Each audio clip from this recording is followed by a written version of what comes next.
และมื้อนี้ก็มีหัวข้อที่แบบน่าสนใจแฮงสำหรับผู้ใดที่รู้สึกว่าแบบเบื่อกับการเป็นตัวเองคนเก่าการได้ลองมันเฮ็ดให้เฮาคือแบบสดชื่นตลอดเวลาในการเฮ็ดเวียกสบายดีกลับมาพบกับน้ำฝนอีกแล้วเนาะและมื้อนี้ก็มีหัวข้อที่แบบน่าสนใจแฮงสำหรับผู้ใดที่รู้สึกว่า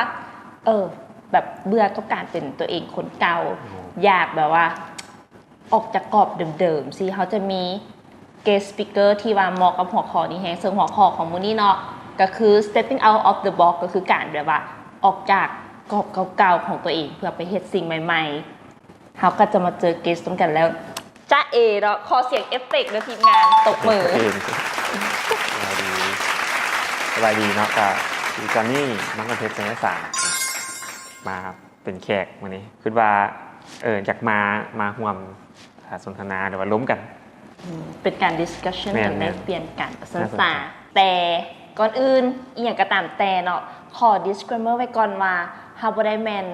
ผู้เชี่ยวชาญทางด้านสุขภาพจิตโดยเฉพาะแต่ว่าเฮามาในรูปแบบของ peer to peer เนาะเพื่อว่า support ซึ่งกันและกันการนอกจากแบบสิฮู้แบบว่าอาจารย์นี่ซื้ออาจารย์นี่แล้วแนะนำอีกตื่นเต้นบ่เฮาก็แบบว่าอยากแนะนำให้แบบออเดียนของเขาฮู้ตื่มเนาะว่าแบบไอ้เจ้านี้เฮ็ดหยังเพราะว่าเขาเองเขากันเองนะฮู้แล้วว่าเจ้าเฮ็ดหยังแน่คันในตำแหน่งกันแม่นเป็นผู้ร่วมก่อตั้งแล้วก็เป็นผู้บริหารเนาะในบริษัทมันก็สิมี4-5คนด้วยธุรกิจอยู่ปัจจุบันนี้ก็สิมีมีดิจิตอลเนาะเป็นดิจิตอลมาร์เก็ตติ้งมีโลก้ามีม่วนดอทลามี BCID แล้วก็คอลแลบซึ่งเป็นหัวหน้าธุรกิจที่แยกย่อยออกมาประมาณ5อันกันสิว่าแล้วหลักๆอันที่เบิ่งใกล้ชิดแดก็สิแม่นม่วนเนาะเป็นอินเตอร์เทนเมนต์คอนเทนต์แพลตฟอร์มเนาะม่วนก็สิมีเรื่องของเนื้อหาที่เกี่ยวกับบันเทิงบ้านเฮาแล้วก็เรื่องของสื่อสร้างสรรค์อื่นๆนั่นแหละในม่วนหั่นเนาะที่ว่าจะเบิ่งใกล้ชิดแดถัดมาก็สิเป็นพวกระบบให้กับมันแบรนด์ต่างๆก็เป็นพวกCRM System อย่างเช่นให้บริการเรื่องของการเฮ็ดเป็น loyalty program เนาะให้ลูกค้ามาสะสมคะแนนอย่างพวกนี้เป็นระบบอันนี้เขาก็เบิ่งในเรื่องของการออกแบบระบบแล้วก็วางโครงสร้างสุดท้ายก็จะเป็น collab ก็เป็น influencer solution อันนี้ก็สิกำลังสร้างกันอยู่กำลังให้เซอร์วิสกับลูกค้าซึ่งเรียกก็สิเป็นประมาณนี้อาจจะมีในเรื่องของ creative มีเรื่องของเทคโนโลยีIT นิดนึงอย่างแบบมันก็สิเป็นแบบว่าปนๆกันมาร์เก็ตติ้งอย่างนั้นเนี่ยนะเรียกเทศปัจจุบันอยู่นะก็สิเป็นประมาณนั้นสำหรับหน้าที่รับผิดชอบอยู่เลยแต่ว่าเฮายังฮู้อีกว่าแบบไอ้เจ้านี่นอกจากว่าเฮ็ดเวียกเนาะหลายหน้าเวียกแล้วหั่นน่ะงานอดิเรกก็หลายแนวเป็นมาหลายอย่างแฮงเอาให้ออเดียนเฮาได้ฟังคร่าวๆได้บ่ว่าแบบนอกจากหน้าเวียกที่เฮ็ดอยู่นี่นะมีอีหยังอีกแบบจัก 2-3 อย่างก็ได้โอเคเนาะคันเป็นอันที่เกือบเป็นเวียกหรือว่าเป็นอันนั้นแดก็สิมีพวกอันเฮ็ดคอสเพลย์เนาะเฮ็ดคอสเพลย์คอมมูนิตี้แล้วก็เป็นคนที่มักเรื่องของแอนิเมชันเรื่องของ pop culture ของญี่ปุ่นแล้วเฮาก็เฮ็ดเรื่องของคอสเพลย์อีเวนต์นะช่วยกับสถานทูตเพิ่นมันก็ต่อยอดมาจากพวกที่ว่าเฮาเคยมักเฮ็ดเรื่องศิลปะมักแต้มรูปจังซี่นะแต้มรูปจริงแต้มรูปก็คือว่าเกือบเป็นอาชีพละเพราะว่าเฮาหับแต้มแหละในช่วงที่ว่าเรียนหนังสือนะหับแต้มหับออกแบบแล้วก็แต้มรูป illustration เป็นรูปเป็นคาแรคเตอร์เป็นอย่างเช่นแล้วก็แต้มทรงแข่งแดทรงประกวดแดทั้งประกวดอยู่ลาวแล้วก็ประกวดอยู่ต่างประเทศนะกระทรวงเรียนก็สิมีเรื่องของการเฮ็ดเขียนโปรแกรมแล้วก็ช่วงนั้นเฮาก็ใช้ระบบปฏิบัติการ Windows เป็นระบบปฏิบัติการหลักในการเฮ็ดเวียกต่างๆเนาะแล้วก็มีมือถือเป็น Windows Phone หั่นแต่เฮาเป็นคนที่แบบว่ามักพิมพ์ภาษาลาวแต่มันพิมพ์บ่ได้สมัยที่เราซิมเบียนใครเคยใช้โนเกียจังซี่เนาะมันพิมพ์ภาษาลาวบ่ได้ใช่มั้ยได้พิมพ์คาราโอเกะแต่เฮาอยากพิมพ์ภาษาลาวจักเป็นอีหยังเนาะก็เฮ็ดก็ได้พัฒนาตัวคีย์บอร์ดขึ้นมาในตอนเรียนมหาลัยก็สิเป็นประมาณนี้แหละเฮ็ดเรื่องของเกี่ยวกับเทคโนโลยีก็เป็นเขียนโปรแกรมแล้วก็เรื่องของศิลปะเรื่องของงานนั่นดีไซน์ซี่นะมันก็เลยแมทช์กันแล้วก็ในช่วงเฮ็ดช่วงเรียนก็แม่นเฮ็ดบทเกี่ยวกับเฮ็ดเกมเอนจินแล้วก็เฮ็ดเรื่องของเกมเอนจินก็สิมีทั้งเรื่องของเขียนโปรแกรมแล้วก็แต้มนะเพราะมันต้องมีตัวละครมันต้องมีฉากมันต้องมีการ์ตูนในหั่นเนาะแต่ว่า จับหลายๆอย่างมายำใส่กันออกมาเป็น แบบว่า โปรเจกต์ หลายแหง เออ แบบงานอดิเรกก็หลายแหงเบี้ยปกติก็หลายแหงและบางอันมันก็แบบคนละเรื่องกันเลย แต่ คื ค อน แบ ละ บ เรื่ ว่า อง ศิลปะไอทีแบบ เออ เรื่องของวิชาการอีหยังสินะซึ่ง เออ มันแบบเป็นคนละเวแต่ว่าแบบไอ้เจอนนี่ก็เฮ็ดได้สินะแล้วเขาก็เลยแบบมีคำถามสงสัยแบบไอ้เจอนนี่เป็นคนที่ว่ามักเฮ็ดอีหยังหลายๆอย่างแบบนี้นะมาตั้งแต่น้อยเลยบ่หรือว่าแบบหากก็สิแบบว่ารู้สึกว่ามาเริ่มมักตอนที่ว่าเป็นวัยรุ่นขึ้นมาเข้ามหาลัยแล้วอย่างแบบนี้ แต่คันคืนคักๆก็คือว่าเป็นตั้งแต่น้อยที่ว่าได้ลองหรือว่ามักเฮ็ดอีหยังแบบใหม่ๆอะนะลองพวกเกี่ยวกับเรื่องเฮียนจังซี่นะในหลักสูตรกับในครูก็สิสอนเรื่องของการทดลองจังซี่นะก็เลยมักเฮ็ดทดลองแล้วก็มีพวกศิลปะพวกอย่างนั้นมาแหละก็ได้ลองแบบว่าเฮ็ดงานศิลปะทั้งพวกหัตถกรรมพวกอย่างพวกงานประดิษฐ์เล็กๆน้อยๆจังซี่นะก็สิมักเฮ็ดหลายๆอย่างประมาณนี้ตั้งแต่อย่างน้อย อืมกะเท่าที่ฮู้มาว่าแบบเป็นคนที่เฮ็ดอีหยังหลายอย่างแบบนี้เนาะและแถมไอ้จอนนี่บอกว่ามักตั้งแต่น้อยอีก แล้วแบบการที่ว่าเฮามักเฮ็ดอีหยังหลายๆอย่างค่ะนะมีแบบมีความรู้สึกย่านบ่หรือว่าแบบกังวลบ่หรือว่าเป็นความท้าทายสำหรับเฮาบ่ในเวลาที่ว่าจะเริ่มเฮ็ดอีหยังใหม่ อืมคือขั้นตอนอย่างน้อยกับย้อนความอย่างน้อยเนาะมันเป็นคือกับเด็กน้อยคนหนึ่งที่ว่าขี้สงสัยคือทุกคนเด็กน้อยทุกคนอาจจะเป็นในการแบบว่ามักถามเนาะ ๆเป็น ถาม อย่าง พ่ เป็น อ อย่าง แม่ จ้ะ ถามพ่อแม่ถามครูถามหมูเพื่อนแบบมันเกิดอย่างขึ้นอย่างเช่นนะคือตอนสั้นเท่ากับบริญาตเนาะเขาถามเลยจริงๆนะแล้วมันอาจจะเป็นพื้นฐานให้เฮาแบบเวลามา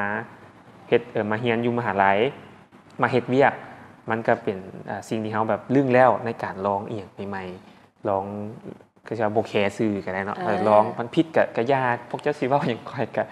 คันมันบ่ได้เป็นสิ่งที่ว่าไปสร้างเอียงกับให้ไผนะเขาก็ลองในสิ่งที่เขาเฮ็ดได้นะเขาก็เลยบ่ได้ย่านหรือว่ากังวลเอียงมันอาจจะเป็นมาจากพื้นฐานตรงนั้นแด แต่ว่าคันเว้าแล้วเนาะมันก็สิมีเรื่องของการลองบ่ว่าสิเป็นแบบฮ็อบบี้หรือว่าแบบเรื่องของการที่ว่าเฮ็ดอีหยังที่มันท้าทายขึ้นคันสมมุติว่าแบบบ่เป็นเรื่องของฮ็อบบี้ล่ะบัดนี้มันจะเป็นเรื่องของการเริ่มแบบว่าใช้ชีวิตหรือว่าแบบอาจจะปรับแบบรูทีนของตัวเอง แต่ก็ยังมีความย้านอยู่อีหยังแบบนี้หั่นน่ะไอ้จอนนี้คือว่าแบบสิมีวิธีใดที่ว่าเฮ็ดให้ตัวเฮาเองหั่นนะ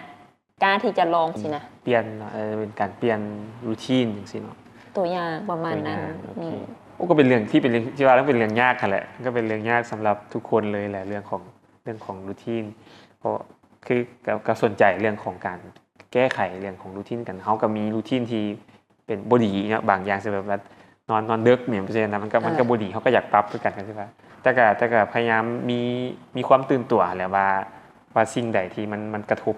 กับสุขภาพเฮากับเวียกงานเฮาจะมักเขียนเนาะเขียนบันทึกไว้ เป็น journal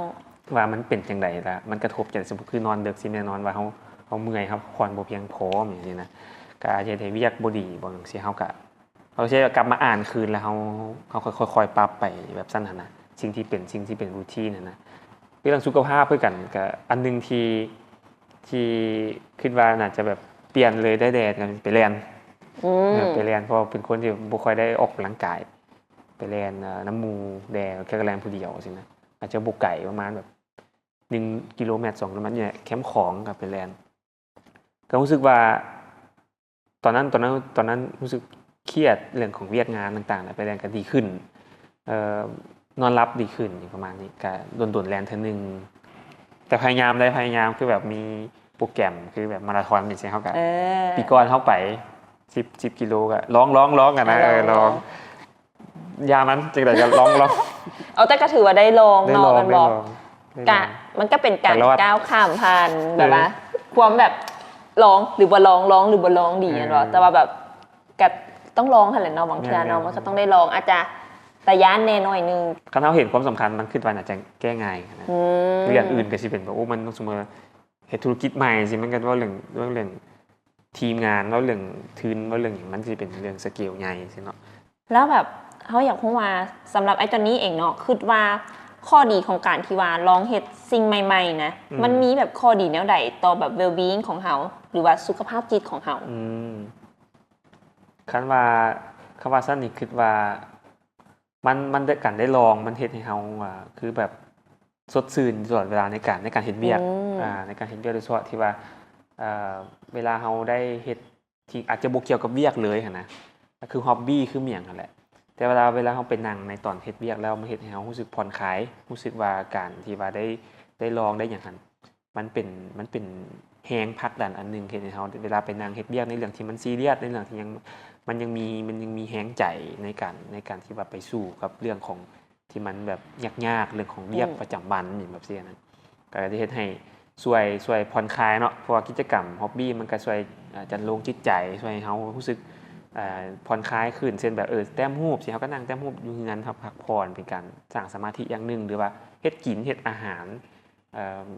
เป็นการแบบได้ลองเฮ็ดเมนูแปลกๆใหม่ๆก็เฮ็ดให้เฮาได้รู้สึกว่าได้เคลียร์ความเคร่งตึงในการเฮ็ดเวียกประจำวันหั่น บางเทื่อมันกับฟูลฟิลแบบซ่องว่างของเฮาที่เฮารู้สึกว่าแบบหนักกับเรียกหรือว่าแบบรู้สึกว่าอยากเฮ็ดอีหยังแล้วเขาก็ได้ไปเฮ็ดมันบ่มันแบบคือแบบว่าเติมเต็มหัวใจ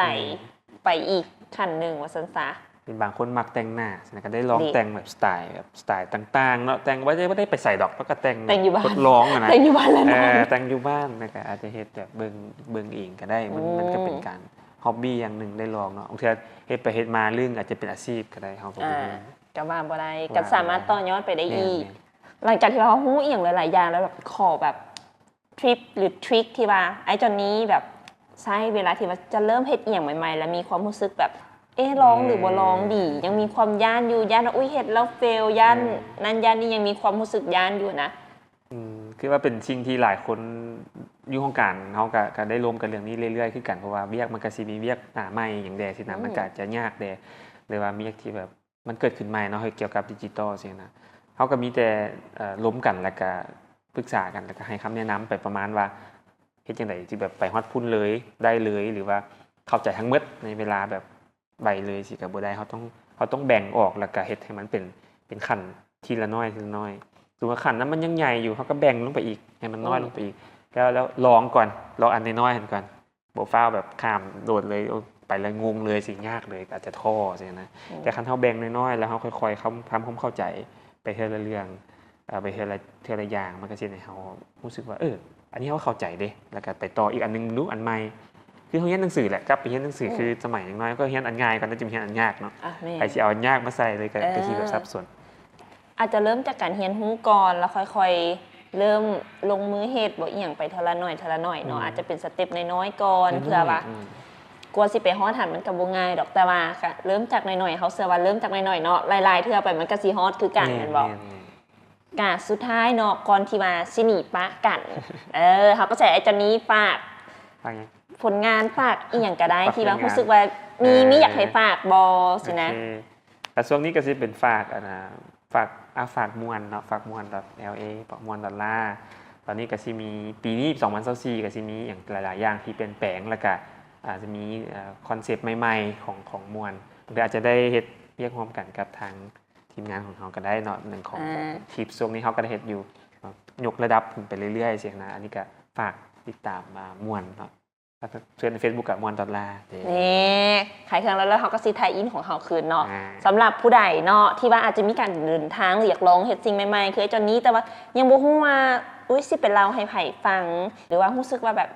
การเดินทางมันยากอยากระบายบ่ฮู้สิแบบว่าไปหาไผบ่ฮู้สิลมน้ำไผก็สามารถทักเข้ามาหาพวกเขาได้ที่เพจกำลังใจเนาะซึ่งก็จะมีแอดมินหรือว่าแบบหลายๆท่านแหละที่ว่าถ้าตอบข้อความนั้นอยู่บ่ว่าข้อความมันจะเป็นข้อความที่ว่าระบายความรู้สึกอึดอัดกัดกั้นอีหยังต่างๆหรือว่าจะเป็นความรู้สึกดีที่อยากมาแชร์ต่อพวกเขาก็ยินดีต้อนรับเสมอและก็สุดท้ายเนาะสำหรับผู้ใดที่ว่ามีทริปหรือทริคในการที่ว่าเริ่มเฮ็ดสิ่งใหม่ๆก็สามารถบอกพวกเขาได้เนาะเพื่อว่า